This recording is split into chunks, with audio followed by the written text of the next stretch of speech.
These chopped Italian sliders were some of the best sliders that we have ever had.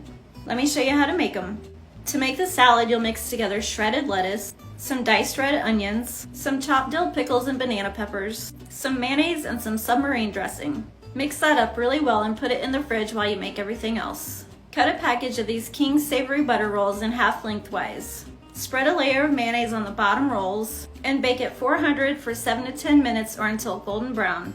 Now you're going to take some ham, some salami, and some pepperoni and chop it up into really small pieces. Now place it in a skillet over medium heat and cook it until it's completely heated through. Take the rolls out of the oven and put a layer of sliced provolone on there. Then top it with the cooked meat. Place the top rolls back on and brush with melted butter with garlic powder and Italian seasoning. Bake for another 5 minutes. Take the top rolls off again and spread that salad mixture on there. Now put the top rolls back on, slice them up, and that's all there is to it. Now pause the video to screenshot the recipe. Enjoy!